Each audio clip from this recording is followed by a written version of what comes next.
Dios les bendiga, mis hermanos, mis amigos. Una vez más, el Señor nos permite conectarnos con cada uno de ustedes a través de esta plataforma Carlos Veloz Fe y Razón. Como siempre, pues con el interés de aprender de ustedes y de llevarles temas que podamos analizar juntos. Primeramente, para darle toda la gloria, honra y alabanza a nuestro Dios en su plenitud, al Padre, al Hijo y al Espíritu Santo. Y en el nombre que es sobre todo nombre, pedir al Señor que nos permita tener discernimiento de los temas que tocamos y que los hermanos también puedan colaborarnos con sus reflexiones en el ámbito histórico y social, en la parte cultural, en la parte de la filosofía de la ciencia, pero siempre fundamentándonos en profundizar en el Evangelio de nuestro Señor y Salvador Jesucristo para hacer lo mejor posible para presentar defensa de la esperanza que hay en el pueblo de Dios. Los hermanos evangélicos que su mayor amor es ir a su primer amor, que es a la palabra de Dios, para seguir conociendo más, guiados por el Espíritu Santo, todo lo que tiene que ver con aquel que dio su vida y venció la muerte en una cruz, resucitando al tercer día. Pues todas las cosas se escribieron para que sepamos y creamos que Jesús es el Mesías. Y creyendo en Él, tengamos vida eterna. No hay otra forma. No hay otra forma, hermanos. ¿Y por qué creyendo en Él? Número uno, porque es el Dios Todopoderoso, la segunda persona que vino a buscar lo que se había perdido. Número dos, pues no había nada ni nadie en toda la existencia, únicamente nuestro Dios, que fuera digno de dar esa salvación. Ni los ángeles, ni la potestad, ni los principados, ni los seres humanos, ni intermediarios, ni ninguna cosa creada tenía la dignidad, la santidad y la pureza para darnos esa salvación. Imagínense qué gran salvación nos dio nuestro Dios, que Él es quien busca a los perdidos, no los perdidos a Él.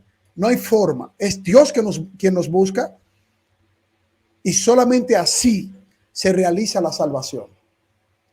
Y hoy quiero compartir un tema, hermanos y amigos, a modo de mostrar una tesis que yo sé que algunos hermanos nos van a apoyar con sus reflexiones, pero también amigos católicos que están involucrados en esto o cualquier otra persona que sostenga este tema y lo explique de alguna manera.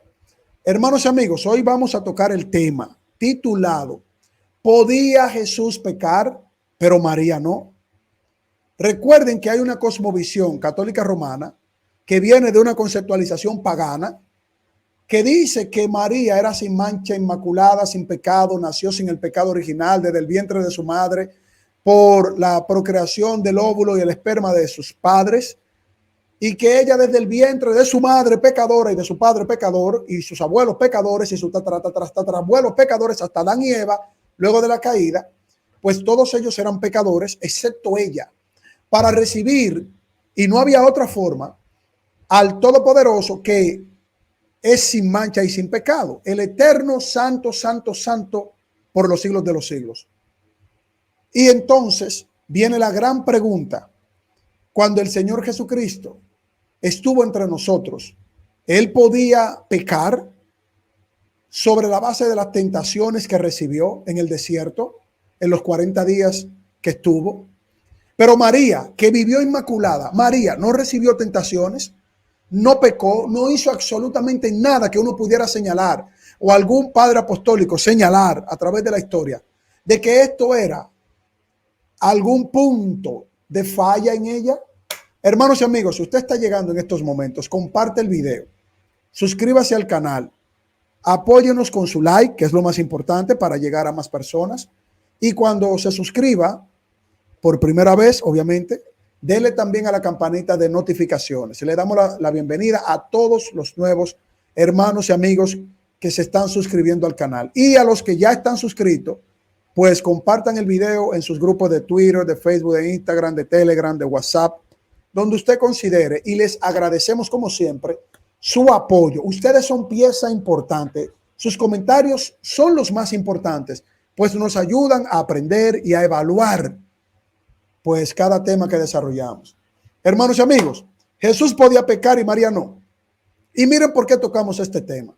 Increíblemente hay grupos de todas partes que han llegado a pensar que Jesucristo era, ¿verdad?, una persona que tenía la concupiscencia humana, que porque es verdadero Dios y verdadero hombre, la parte de la naturaleza humana podía tener esa concupiscencia y que para él pasar por todo esto, por todas estas pruebas y las cosas cotidianas del mundo, un mundo caído, para él vencerlo todo, él tenía que resistirlo todo.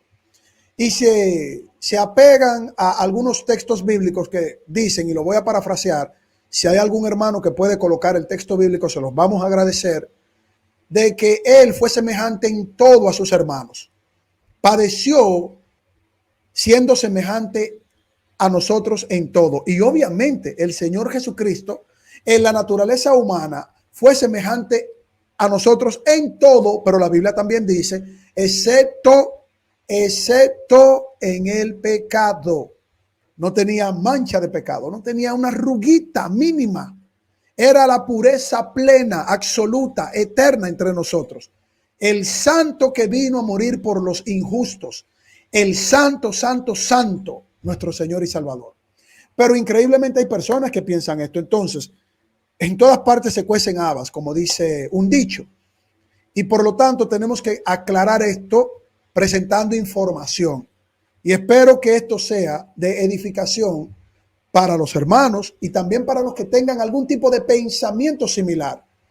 Me han dicho, y yo he estado en paneles donde me he escuchado a personas decir, no, porque Jesucristo, cuando vino a la tierra, el verbo que se encarnó, él era un simple hombre. Y por lo tanto, como simple hombre, él podía pasar por todas las vicisitudes y hasta pecar. No, eso para mí es una locura. Eso es una reverenda locura, porque la palabra de Dios no nos enseña absolutamente, pero para nada, nada, nada, que nuestro Señor y Salvador tuviese esa concupiscencia de pecado.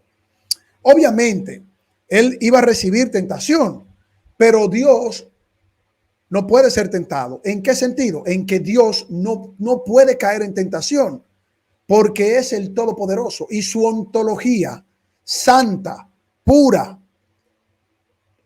es completamente contraria al pecado. Es decir, son polos diametralmente e infinitamente y eternamente opuestos. El pecado, la oscuridad, es absolutamente opuesto a la luz y a la pureza y a la santidad de Dios. Ahora, ¿Dios le han tentado? Claro que le han tentado. La Biblia dice Dios no puede ser tentado, pero es en el efecto de que Dios cae en tentación. Pero el mismo Dios dice, no me tienten como vuestros padres me tentaron en el desierto. No me tienten, es decir, Dios no cae en tentación, no puede ser tentado. Pero los seres humanos han buscado tentar a Dios y lo hicieron en el desierto y murieron los padres. La generación perversa que adoró prefigurando a Dios en un becerro de oro y le hizo culto a ese becerro diciendo que ese fue el Dios que lo sacó de Egipto, refiriéndose al Dios del pueblo de Israel. Buscaron una figura para representar al Dios que los liberó, lo cual es un grave error. Y ese error todavía se mantiene al día de hoy. Así que, hermanos y amigos, vamos a presentar una breve tesis y luego que presentemos esta breve tesis, vamos a colocar el enlace para que algún hermano cristiano evangélico, un hermano en Adán, amigo católico, también pueda compartir. Si María no podía pecar, pero Jesucristo, como algunos piensan, no estoy diciendo que el catolicismo romano piense eso, pero como algunos piensan, Jesucristo sí podía pecar. ¿Cuál de los dos o los dos tenía esa santidad pura y eterna? Vamos a compartir, hermanos y amigos, esta breve tesis que hemos preparado con algunos silogismos lógicos también para hacer una correlación y una equivalencia lógica en lo que dice la Biblia con respecto al pecado, a la ontología de nuestro Dios, que es eterna, es decir, la parte ontológica de Dios no cambia. Dios es inmutable, no tiene sombra de variación. Por lo tanto, la santidad de Dios, la pureza de Dios es eterna. Aunque Él se encarnó siendo verdadero Dios y verdadero hombre, o verdadero Dios hombre, como usted lo pueda mencionar, su ontología en la naturaleza divina es eterna. Y esa comunicación de propiedades hacia la naturaleza, o sea, hacia la persona, hacia las dos naturalezas comunicando a la persona del Señor que se encarnó, pues aún él estando en esa naturaleza humana, teniendo su naturaleza divina, la persona del Señor no podía tener concupiscencia. No había forma de que pecara. Así que vamos, hermanos y amigos, a mostrar la siguiente tesis.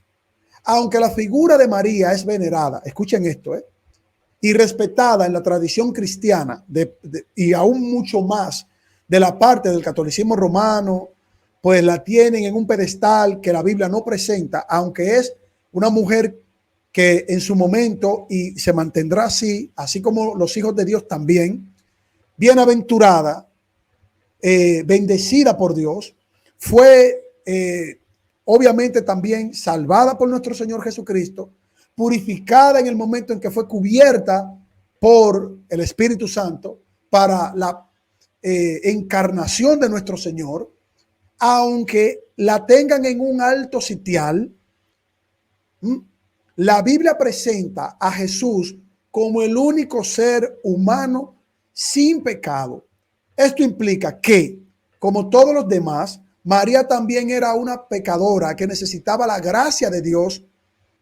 Entonces, ella en la carne podía tener esa concupiscencia.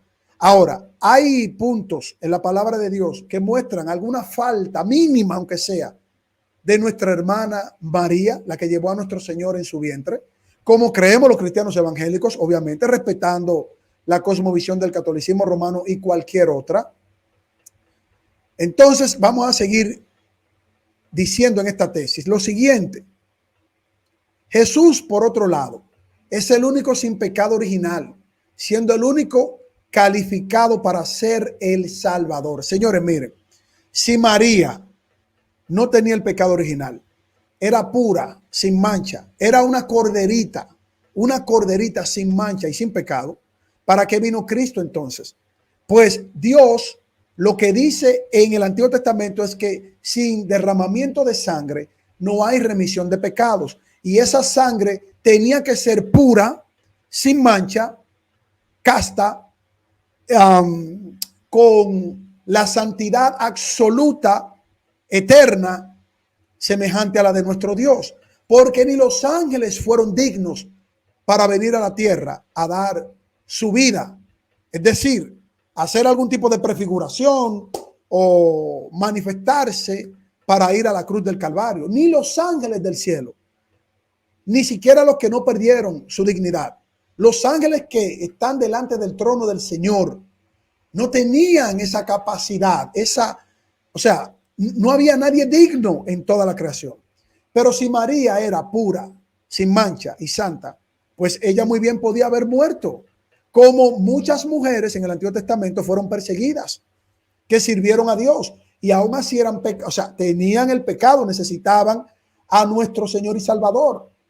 Si María era pura, casta, sin mancha desde su concepción y vino al mundo así, entonces ella podía ser ese corderito sin mancha y sin arruga y sin pecado, y dar su vida y derramar su sangre pura, y son salvos a través de María. Estamos haciendo un análisis lógico, lo estamos haciendo con el mayor respeto. Solamente estoy poniendo este caso a la mesa. No necesariamente quiere decir que el catolicismo romano cree esto, sino que, bueno, haga un ejercicio mental bíblico, razone bíblicamente. María podía ser una redentora. Ahora, el catolicismo romano pone a María como una corredentora. Es decir, ella corredime al lado de nuestro Señor. Y es la única que tiene ese título de corredentora. Más nadie lo tiene. Solo ella es mencionada como una corredentora. Y también madre de todas las gracias. Oigan esto, la naturaleza pecadora de la humanidad. La Biblia enseña que todos los seres humanos, sin excepción, han pecado y están bajo la condena del pecado. ¿Y cuáles textos avalan esto? Romanos capítulo 3, versículo 23. Por cuanto todos pecaron y están destituidos de la gloria de Dios. Ojo con esto, el texto de Romanos es muy específico. Por cuanto todos pecaron, no dice por cuanto casi todos pecaron, o por cuanto todos pecaron, excepto María y Jesús. Por obvias razones, el escritor de la carta a los romanos, el apóstol Pablo, o es quien dicta la carta, él es el autor, quien dicta la carta, obviamente está reconociendo, y además en todas las demás cartas y en el Evangelio, de que Jesús es el único corderito, haciendo una prefiguración a su persona, sin mancha y sin pecado. Entonces, cuando el apóstol Pablo dice, por cuanto todos pecaron, está diciendo todos los seres humanos, excepto Jesucristo, porque hay una distinción de que Jesús es el Cordero de Dios que quita el pecado del mundo y que no tiene ni concupiscencia, ni mancha, ni arruga. O sea, no hay nada que lo conecte con que Él en sí mismo, en sus dos naturalezas que residen en la persona de Jesús, para tener esa concupiscencia de pecado. Él cargó con nuestros pecados, eso sí, pero ontológicamente y en la persona de Jesús no estaba ni en la naturaleza humana, ni en la divina, en la persona, repito, de Jesús, la naturaleza de pecado. El versículo de Romanos, capítulo 3, versículo 23, establece que el pecado es una condición universal de la humanidad. No se hace ninguna excepción, lo que incluiría a María en esta declaración. Y además es lo que indica la Biblia. Es decir, la parte estructural del Evangelio y la parte estructural del Antiguo Testamento, el Evangelio en el Nuevo Testamento y el Antiguo Testamento, muestra que todos los seres humanos están bajo la condición y la esclavitud de pecado. ¿Por qué ustedes creen que María dijo, se engrandece mi alma a mi Señor y mi Salvador? Aunque le han inventado un montón de subterfugios, sofismas, filosofías a esta declaración de María. Lo que sí es que la Biblia es clara y ella fue muy enfática en decir que su alma se engrandece ante nuestro Dios, que es su Dios también, y nuestro Salvador, que es su Salvador. Salmos capítulo 51, versículo 5 dice lo siguiente: he aquí, en maldad he sido formado y en pecado me concibió mi madre. El salmista, el rey David, reconoce su condición pecaminosa desde su concepción. Este versículo refuerza la idea de que todos los seres humanos nacen con una naturaleza pecaminosa, una condición heredada desde Adán y Eva, lo que la teología que ha desarrollado un concepto que es válido, se entiende la explicación, que tiene que ver precisamente con el pecado original, que no vamos a profundizar teológicamente en lo que es el pecado original, sino vamos a generalizar de que todos los seres humanos, como establece la palabra de Dios, contienen, luego de la caída del ser humano, Adán y Eva, ese pecado, esa naturaleza, esa esclavitud de pecado que solo puede ser librada por la guianza del Espíritu Santo. María misma reconoce su necesidad de un Salvador, lo que sugiere que ella era exenta de pecado, que no era perdón. O sea, el católico sí dice que ella está exenta de pecado, pero para los cristianos evangélicos ella no está exenta de pecado. Yo estoy presentando las dos proposiciones. El catolicismo romano la tiene a ella exenta del pecado original. La Biblia no enseña eso, pues por cuanto todos pecamos, estamos destituidos de la gloria de Dios y solamente a través de Jesucristo tenemos esa plena limpieza de pecado. es por su sangre. La Biblia nos enseña que es porque Dios mandó un ser humano primero, sin mancha y sin pecado. Eso no tiene sentido bíblico. Pero el catolicismo, con todo respeto, ¿verdad?, que no estamos de acuerdo, ellos reconocen que María sí está exenta de pecado. Por ejemplo, Lucas capítulo 1, versículo 46 en adelante. Entonces María dijo: engrandece mi alma al Señor y mi espíritu se regocija en Dios mi Salvador.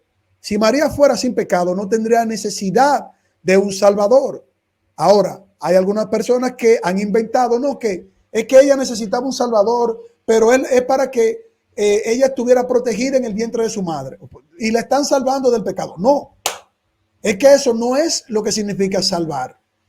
Una cosa es salvar y otra cosa es mantener, retener, guardar. Pero el término que se utiliza acá es salvar.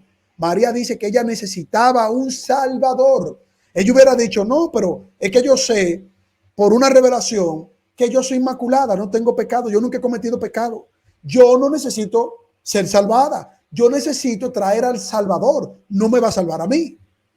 Pero la Biblia no enseña eso, hermanos y amigos. Usted que es católico, si usted es un católico consciente, temeroso de Dios, se lo decimos en amor en Cristo, la Biblia no enseña que María era inmaculada desde el vientre, pero sí enseña que María es una persona que necesitaba, conforme a sus propias palabras, a lo que usted también necesitó y necesitamos todos: un Salvador, que es nuestro Señor Jesucristo. Su declaración es una admisión implícita de que, como todos los demás, ella también necesita ser redimida. Yo veo esto más que implícito, yo lo veo explícito. La Biblia es clara en que Jesús es el único ser humano que vivió sin pecado. Segunda de Corintios, capítulo 5, versículo 21 en adelante, cita lo siguiente: al que no conoció pecado, por nosotros lo hizo pecado, para que nosotros fuésemos hechos justicia de Dios en él. Y este es un término que viene de una conceptualización hebraica. Lo hizo pecado no quiere decir que Jesucristo era un pecador, sino que lo hizo condenable sin ser pecador. Por eso la Biblia dice: el justo que muere por los injustos, aquel que es santo y sin mancha, cargando los pecados, para que todo aquel que cree en él no se pierda, pues es por medio de la fe, no por otro medio, por la gracia de Dios, que es un regalo. Esto es lo que significa esto, que el Señor se hizo pecado, o sea, cargó nuestros pecados, como establece Isaías capítulo 53, el siervo sufriente, para que nuestros pecados sean imputados de manera legal, para luego él imputarnos su justicia, su santificación y su justificación, y a partir de ahí crecer en santidad con él, caminar con él. Este versículo afirma, 2 Corintios 5, versículo 21, que Jesús no conocía pecado en ningún momento de su vida. Es decir, él es completamente santo y sin mancha. Primera de Pedro, capítulo 2, versículo 22, dice lo siguiente: el cual no hizo pecado. Miren cómo Pedro está en armonía con el apóstol Pablo. Ahí está el principio de sola escritura. Pues todo está armónico en la palabra de Dios. Ni se halló engaño en su boca. Oigan esto: el cual no hizo pecado, ni se halló engaño en su boca. Por lo tanto, esas son atribuciones ontológicas de nuestro Dios.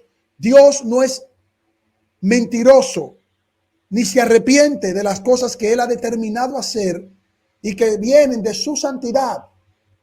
Por lo cual es un claro indicio de que es Dios mismo que nos está salvando y que nosotros entendemos que es la segunda persona de la Trinidad. Ahora, aquí hay un punto interesante que debemos tomar en cuenta, y que esto es un razonamiento bíblico, hermanos y amigos católicos. ¿Por qué los apóstoles nunca hicieron una puntualización o una aclaración a algo tan importante? ¿Por qué no dicen: en María no hubo engaño, ni hubo pecado? Usted no va a encontrar eso en la Biblia. Usted no encontrará un solo texto que hable de manera directa de que María era sin mancha y sin pecado. Lo único que usted va a encontrar es algo que también recibimos los cristianos, que María fue bendita, que recibió la bendición del Señor, que fue bienaventurada, como nosotros tenemos esa buena aventuranza en Cristo Jesús cuando somos salvados por Él. Es una buena aventuranza. Somos bienaventurados y no merecemos esa bienaventuranza de la salvación. Nadie la merece. Lo único que merecemos es la condenación, y el Señor, por su buena voluntad, por su puro afecto, nos salva, nos permite que recibamos y escuchemos el evangelio que debe ser predicado a toda criatura y que a través del proceso de la historia ha ido llegando a las personas. Algunos lo rechazan, otros escuchamos la voz del Señor. En este texto de Primera de Pedro, repito, capítulo 2, versículo 22, se afirma la impecabilidad de Jesús, destacando su pureza moral y espiritual. Hebreos capítulo 4, versículo 15, dice: porque no tenemos un sumo sacerdote que no pueda compadecerse de nuestras debilidades, sino uno que fue tentado en todo según nuestra semejanza, pero sin pecado. Y miren que María no entra en esa ecuación. Usted no va a encontrar a nuestra querida hermana María, la que amamos, la que respetamos y valoramos, y la tenemos en un gran sentir, en una estima, pero en ese gran amor que le tenemos a María, no entra la veneración a su persona. No la colocamos en un sitial que solo merece nuestro Señor Jesucristo. María merece todo nuestro respeto y consideración, pero María no es el evangelio. María forma parte del evangelio, así como forma parte Pedro, Pablo, Mateo, Juan, Lucas, todos ahí. Ella es también una pieza dentro de la voluntad del Señor, pero no para ella ser exaltada, predicada, ponderada, o sea, presentada en unos cultos. No, porque la palabra de Dios no nos enseña eso. Jesús fue tentado como todos los demás, pero nunca pecó. Sáquense eso de la cabeza los que vayan pensando de que Jesús tenía concupiscencia para quizás poder pecar, y que como fue una persona extraordinaria y él acá era un hombre y podía pecar y lo venció todo. No, ese no es el evangelio. Ese no es el evangelio. Esto lo distingue de todos los seres humanos, incluyendo a María. Es decir, Jesús fue tentado en todo, pero no podía pecar, porque en él no había pecado, no había mancha. Era el Cordero perfecto, era el sacrificio oportuno. En él se complacía el Padre. Solamente él podía satisfacer al Padre. Y luego, por medio de la fe en él, es que nosotros recibimos también la justicia de Cristo Jesús. Y el Padre se complace en Cristo. Él ve en nosotros a Cristo, no a nosotros de manera directa, así que lo veló porque se lo merece. No, ni usted tampoco. Él a quien vea es a su Hijo, porque en él tuvo plena complacencia, no en nosotros, es en Jesucristo. Una primera conclusión sería que la enseñanza bíblica es clara en que María, aunque favorecida por Dios para ser la madre del Todopoderoso, nuestro Salvador, no es presentada como sin pecado. Usted no va a encontrar eso en la Biblia, le repito. En cambio, Jesús es el único ser humano descrito como sin pecado, lo que lo califica para ser el Salvador del mundo. Cualquier interpretación que sugiera que María fue exenta de pecado carece de apoyo bíblico directo y contradice la enseñanza general de la Escritura sobre la naturaleza universal del pecado. Ahora bien, hermanos y amigos, vamos a presentar algunos silogismos lógicos para ver si uno puede sostener una coherencia razonable bíblicamente hablando. Porque si nosotros estructuramos lógicamente lo que establece la palabra de Dios, podemos quizás ampliar el marco de referencia y no verse uno como muy dogmático, sino que nosotros razonamos la Escritura en el principio de sola Escritura para que podamos ver y entender claramente de que el único sin mancha, sin pecado, el único que es el mediador, intercesor entre Dios y los hombres, el único que tenía una sangre pura para ser derramada, era nuestro Señor Jesucristo. Más nada ni más nadie. Silogismo número 1. Vamos a ver el primero que hemos preparado. Tenemos una primera premisa mayor. Todos los seres humanos han pecado, según Romanos capítulo 3, versículo 23. Tenemos una premisa menor. María es un ser humano. Conclusión, María ha pecado. Porque todos los seres humanos, según Romanos capítulo 3, y todo el texto lo demuestra, por cuanto todos pecamos, estamos destituidos de la gloria de Dios. Romanos capítulo 3, versículo 23, por cuanto todos pecaron y están destituidos de la gloria de Dios, apoya este primer silogismo. El segundo que tenemos para ustedes, la necesidad de un Salvador. Una premisa mayor sería, solo los pecadores necesitan un Salvador, según Romanos capítulo 3, versículo 10 en adelante. Una premisa menor sería, María necesita un Salvador, como ella lo establece en Lucas capítulo 1, versículo 46 en adelante. Sí, 46, si no me falla la memoria. Una conclusión de este silogismo, que es razonable y consistente con la Escritura, es que María, obviamente, es una pecadora. ¿Por qué? Porque necesitaba un Salvador, dicho por ella, no se lo inventa el cristiano evangélico. Este texto apoya lo siguiente, ¿no? O los textos que apoyan lo siguiente son Lucas capítulo 1, donde establece, lo voy a parafrasear, espero decirlo bien. Entonces María dijo, engrandece mi alma al Señor y mi espíritu se regocija en Dios mi Salvador. Este es el texto que apoya este segundo silogismo. El tercero sería la impecabilidad de Jesús. No sé si lo estoy diciendo bien, hermanos. Impecabilidad de Jesús. Una primera premisa, o la mayor, el único ser humano que nunca pecó es Jesús, según 2 de Corintios capítulo 5, versículo 21. Una premisa menor sería, Jesús es un ser humano. Conclusión, Jesús nunca pecó. Por lo tanto, Jesús es el único ser humano en toda la historia de la humanidad y en toda la historia del reino de los cielos que tiene esa ontología pura, santa, eterna, porque hasta los ángeles podían y pueden pecar, pueden perder su dignidad, como establece la palabra de Dios. Jesús, siendo verdadero Dios y hombre, se encarnó el Verbo para tener esa naturaleza humana y en la persona de Jesús radicar tanto la humana como la divina, lo hace ser el único sin la condición de pecado. El cuarto silogismo que yo pudiera presentar, hermanos y amigos, sería la condición universal del pecado original. Una primera premisa sería, o la mayor, todos los seres humanos nacen en pecado, según Salmos capítulo 51, desde el principio de ese salmo, ¿no? La premisa menor sería, María es un ser humano. Y la conclusión lógica, incluso yéndose al Antiguo Testamento, es, María nació con pecado o en pecado original. María fue concebida en pecado porque sus padres eran pecadores y la concibieron en pecado. Eso lo enseña el rey David, que es un profeta de Dios. En pecado fui concebido. Todos los seres humanos somos concebidos en pecado. Por lo tanto, el pecado original está en esa condición natural de que todos los seres humanos somos concebidos en pecado.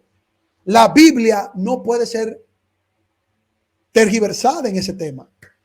Nosotros no podemos ponerle o inventarle a la Biblia por una ideología o doctrina fundamentada en dogmas que no pueden ser sustentados a la luz de la palabra de Dios. Entonces, la conclusión es que María nació en pecado. Sus padres eran pecadores. Ahora, la pregunta que se hacen los amigos católicos, con todo respeto, es, entonces Jesucristo nació en pecado porque María era pecadora y entonces ella que nació en pecado. No, es que estamos hablando del Todopoderoso. Usted no puede comparar al Creador con la criatura. Usted no puede poner en equivalencia a nuestro Señor, al Todopoderoso, al Verbo que se encarnó, a la par con María. Para que el Señor nazca sin pecado, necesita que María sea sin mancha y sin pecado, aunque ella nació en pecado o bajo sus padres que eran pecadores, o fue formada en pecado porque sus padres eran pecadores. Entonces si ella no hubiese sido sin mancha, entonces Dios no podía venir sin mancha. Eso es una locura. Eso es una locura. Y les voy a poner un ejemplo bíblico.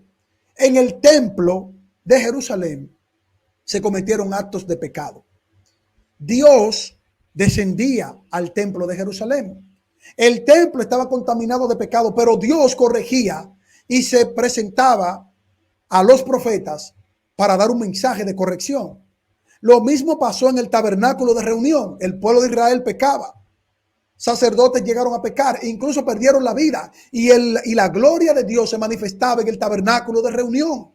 Por lo tanto, no tiene nada que ver que María haya nacido bajo pecado. Sus padres la concibieron en pecado, como establece el rey David en Salmos capítulo 51, porque Dios es todopoderoso. Dios no depende de que una persona sea o no sea pecadora para él ser santo, santo, santo. Dios no depende o no necesita a una persona para él mantener su pureza, dignidad, gloria, majestad, santidad. Eso es una locura pensar, Dios no puede, porque si María no tiene esto, entonces Dios no tendrá lo otro. Señores, eso es filosofía hueca. Y lo digo con todo respeto, porque es que la Biblia no apoya ni avala esto. Salmo 51 establece aquí: en maldad he sido formado y en pecado me concibió mi madre. Bueno, María fue concebida de esa forma. Silogismo número 5 sería la exclusividad de la impecabilidad de Cristo. Una premisa mayor sería: el único ser humano sin pecado es Jesús, según Hebreos capítulo 4, versículo 15. La premisa menor sería: María es un ser humano. La conclusión lógica, bíblica, es: María no es sin pecado, pero Jesucristo sí es sin pecado. El texto que lo apoya es el que mencioné, Hebreos capítulo 4. Lo pueden leer completico, pero pueden partir desde el versículo 15, que establece esto de manera directa. Porque no tenemos un sumo sacerdote que no pueda complacerse de nuestras debilidades, sino uno que fue tentado en todo, según nuestra semejanza, pero sin pecado. ¿Fue María tentada en todo? ¿O nunca recibió una tentación María? El Señor recibió una tentación, pero María nunca recibió una tentación. Cuando María fue de imprudente a decirle a nuestro Señor Jesucristo que se había acabado el vino, y el Señor Jesucristo le dijo: ¿qué quieres conmigo, mujer? No ha llegado mi hora. ¿No fue imprudente María al pedirle algo que no correspondía en ese momento al Todopoderoso? El Señor Jesucristo, en amor, no le llamó la atención, le dijo: ¿qué quieres conmigo, mujer? Que es un contexto de reclamo en la parte cultural, y uno pudiera decir de cómo se expresaban las personas en el pueblo de Israel. Es como cuando usted está en un lugar compartiendo y venga su madre a decirle: mira, tienes que pararte, levántate, y entonces usted le diga: pero madre, ¿qué te pasa? Mira, yo estoy terminando algo. No es el momento, espera que yo termine y luego entonces yo te hago caso, madre. Eso es una imprudencia de una madre que sabe que el hijo está haciendo algo. Por eso Jesucristo le dijo a María: no ha llegado mi hora todavía. Pero en amor, Jesucristo realizó el primer milagro. No porque María le diera una orden al Todopoderoso. No porque María oyó los rezos de todos los que estaban en las bodas de Canaán diciendo: Santa María, Madre de Dios, danos vino, dile a tu hijo que nos dé vino, intercede por nosotros. Eso es una mentira. Y hay apologistas que han llegado a esa parte absurda, irracional. Ahí está la intercesión de los santos, la intercesión de María. María no intercedió por nadie, porque nadie le pidió a María: ve donde tu hijo, te estamos rezando en una estatua, acá en un rinconcito, de las bodas del Cordero,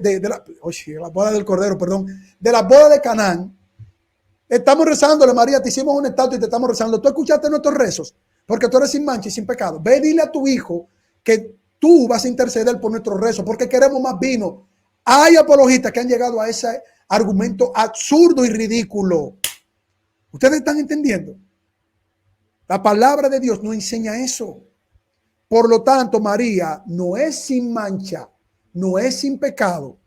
Hebreos capítulo 4, versículo 15, dice, porque no tenemos un sumo sacerdote, repito, que no pueda compadecerse de nuestras debilidades, sino un solo en la tierra, que fue tentado en todo, según nuestra semejanza, pero sin pecado. Más claro de ahí, el Señor no puede darnos esa revelación. Está bastante claro, aunque sabemos que esa claridad la da el Espíritu Santo a sus hijos, a sus siervos. El texto apoya esta parte, ¿no? Hebreos capítulo 4. En resumen de estos silogismos, que están basados obviamente en una parte estructural, razonable, bíblicamente hablando, de que la Escritura muestra de manera objetiva y enseña que todos los seres humanos, incluyendo a María, han pecado y que Jesús es el único sin pecado, sin mancha, sin arruga, el que es santo, santo, santo por los siglos de los siglos. Y ahí se presenta en esta proclamación de la santidad de Dios, santo, santo, santo, que el único santo es nuestro Dios en su plenitud, el Padre, el Hijo y el Espíritu Santo, que es un único Dios que existe en tres personas y que tienen ontológicamente, y vamos a hablar de esto ahora, esa presencia de su plena santidad, de su plena pureza. El único Dios que existe en tres personas. Ahora vamos a ver acá lo siguiente, ¿no? Vamos a presentar una explicación lógica y bíblica, ontológica de nuestro Dios en su plena santidad eterna. La ontología se refiere al estudio del ser o la naturaleza, hermanos. En el caso de Dios, su ontología implica su naturaleza esencial y atributos. Uno de los atributos fundamentales de Dios es su santidad, que es eterna e inmutable. Miren, cuando el Verbo se encarnó, ahí no hubo cambio ontológico en su santidad. Hay personas que dicen, él dejó de ser Dios, se despojó y esto. No, eso es falso. Falso, porque un atributo eterno ontológico de nuestro Dios es su santidad. Y nuestro Dios, cuando se encarnó, en su naturaleza divina, jamás dejó de ser su santidad. Por lo tanto, hermano, usted que es un hermano evangélico, si alguien le viene a mentir de que Jesucristo en la tierra no tenía atributos, dígale mentira, predíquele el evangelio, porque Jesucristo era plena, absoluta, total y eternamente santo en la tierra. El justo por los injustos, que pagó, porque solamente él, siendo santo, podía realizar ese gran sacrificio para el beneficio inmerecido de aquellos que creen en él. La definición de santidad de Dios se refiere a su absoluta pureza moral, perfección y separación del pecado. Dios es completamente diferente y separado de todo lo creado, esencialmente del mal y del pecado. Su santidad no es simplemente una cualidad entre otras, sino que es la esencia misma de su ser. Oigan esto. La parte ontológica de Dios, su santidad, es la esencia misma de su ser. O sea, esto no es algo que Dios dice, déjame quitármela y guardarla en una mesita de noche acá en el cielo. Yo voy sin mi santidad, pero yo soy sin pecado. Pero no, es que Dios es sin pecado porque es puro y santo. Y Dios es puro y santo porque es sin pecado. Dios es luz porque no es oscuridad. Dios no es oscuridad pues, porque es la pura, plena y absoluta luz. Por eso Jesucristo dice, yo soy la luz del mundo. Yo soy la luz del mundo. No una luz como el sol, no rayos ultravioleta, no que usted prenda una vela, no que usted tenga una lámpara, no. Él es la luz pura, verdadera, que está por encima de todo. Dios creó la luz, pero Él es luz. Él es el creador de la luz, pero su luz es inaccesible y pura. Es la luz de todas las luces. Entonces, cuando usted estudia Apocalipsis y usted se va a la parte final, cuando estemos reinando con Él, la palabra dice que ni el sol ya no será más. El sol ya no será más, sino que nuestro Dios será la luz, nos alumbrará eternamente. Ya no habrá llanto, ni clamor, ni dolor, ni oscuridad, ni maldad, sino puramente luz y santidad en nuestro Dios, en su plenitud. Por lo tanto, esto es muy importante tener esto en cuenta. ¿Cuáles textos pueden apoyar esta definición? Isaías capítulo 6, versículo 3 en adelante. Y el uno al otro daba voces diciendo: Santo, santo, santo, Yahweh de los ejércitos, toda la tierra está llena de su gloria. En este pasaje, los serafines proclaman la santidad de Dios en términos absolutos, repitiendo santo 3 veces, lo que enfatiza la perfección y completitud de esta característica divina de nuestro Dios. Eternidad de Dios. La eternidad de Dios significa que Él no tiene principio ni fin y que su existencia trasciende el tiempo y el espacio, pues fueron creados por Él. Dado que la santidad es un atributo esencial de Dios, su santidad es también eterna. Texto que apoyarían esto, hermanos y amigos. Salmos capítulo 90, versículo 2 en adelante. Antes que naciesen los montes y formases la tierra, el mundo, desde el siglo y hasta el siglo, tú eres Dios. Este versículo subraya la eternidad de Dios, mostrando que Él existe antes de la creación y continuará existiendo eternamente. Su santidad, siendo parte de su esencia, también continuará eternamente. La inmutabilidad de Dios dice lo siguiente: Dios es inmutable, lo que significa que no cambia. Sus atributos incluyen su santidad y son eternamente constantes. Esto implica que la santidad de Dios no disminuye ni se afecta por nada externo a Él. Por ende, si Él estaba en el vientre de María, que fue favorecida, bienaventurada, es nuestra hermana, sabemos que Dios la lavó de sus pecados, ella cometió errores, ella venía de una procreación pecadora de sus padres. Por lo tanto, nada externo a nuestro Dios puede afectar su santidad. Él estaba en este mundo caído y este mundo no le afectó su santidad. Él vivió y comió entre pecadores y no le afectó su santidad. Por lo tanto, ningún ser humano le va a dar atribución a Dios para que pueda ser santo o pueda venir siendo inmutable, que no tiene sombra de variación, que no varía su santidad. Su santidad no depende de un ser humano, pues Él es el santo eterno. Textos que apoyan esto. Bueno, Malaquías capítulo 3, versículo 6. Porque yo, Yahweh, no cambio. Por esto, hijos de Jacob, no habéis sido consumidos. Porque Dios no tiene sombra de variación. Es inmutable. La separación del pecado de nuestro Dios. La santidad de Dios implica que Él está absolutamente separado del pecado. Su naturaleza santa no puede coexistir con el mal, lo que significa que no puede pecar ni ser tentado por el pecado. ¿Por qué? Porque ontológicamente nuestro Dios no puede ser un Dios incoherente, no puede ser un Dios ilógico, no puede haber contradicción lógica en su ser. Si Él es santo, no puede ser pecador.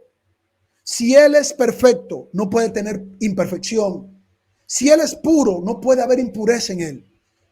Si Él es el que lo llena todo en su eterna existencia y en todos sus atributos, lo externo no pueden afectarle. Ese es el Dios todopoderoso, el que creemos los cristianos evangélicos, que estamos apegados al principio de que su palabra es la que nos guía, recordándonos todas las cosas el Espíritu Santo. ¿Cuál texto nos puede apoyar en esto? Bueno, Habacuc capítulo 1 versículo 13. Muy limpio eres de ojos para ver el mal, ni puedes ver el agravio. Este versículo lo que está reflejando es que Dios es absolutamente impecable y que todos sus atributos no pueden coexistir o congeniar o tener comunión con las tinieblas. Él tolera el mal, pero no convive o coexiste o tiene comunión con el mal. Recuerden que hay personas que confunden la justicia de Dios aplicando una calamidad a aquel que vive en el mal a la maldad misma, que no tiene comunión con Dios. La aplicación de la santidad a la humanidad. La santidad de Dios establece un estándar absoluto para su creación, especialmente para los seres humanos. Sin embargo, debido al pecado, los seres humanos no pueden alcanzar esta santidad por sí mismos, lo que lleva a la necesidad de la redención a través y únicamente en Cristo Jesús. Texto que apoya esto, Primera de Pedro capítulo 1 versículo 15, que ya lo habíamos mencionado. Sino como aquel que os llamó es santo, sed también vosotros santos en toda vuestra manera de vivir, porque escrito está, sed santos porque yo soy santo. Acá está la perseverancia de los santos. Acá está el llamado a mantenernos en crecimiento de santificación, pero obviamente no lo hacemos solo. Estamos siendo guiados por el Espíritu Santo. Es un llamado que al mismo tiempo es una comunión con nuestro Dios. Dios nos llama a ser santos. Tenemos también nosotros que pedir ayuda al Señor.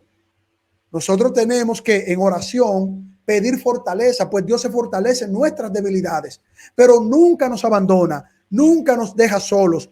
Aunque nosotros pequemos, tenemos abogados, porque estamos aún en la carne y es débil, pero el espíritu es fuerte. Y tenemos un mediador, un sumo sacerdote que no nos falla nunca, que es eterno, que es inmutable, que podemos confiar plena, absoluta y exclusivamente en él. No en múltiples santos, no en estatuas, no en cosas que se inventan, no en un pastor que te venga a decir una cosa por otra, fuera de las escrituras, no en unos sacerdotes que usted le tiene que pedir a qué sé yo cuántos miles y miles de santos. No, tenemos al Todopoderoso, tenemos al Jefe de jefes, tenemos al Pastor de los pastores que dicen, pidan en mi nombre, llamen y se os abrirá, toquen la puerta. Yo estoy para ustedes. Solamente Él, el que murió en la cruz y resucitó al tercer día. Más nada ni más nadie.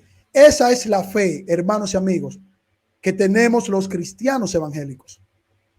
Así que espero que esto que les he presentado haya sido de bendición para nuestros hermanos, para nuestros amigos, porque entendemos que quien nos da todas las respuestas es el Señor en su palabra.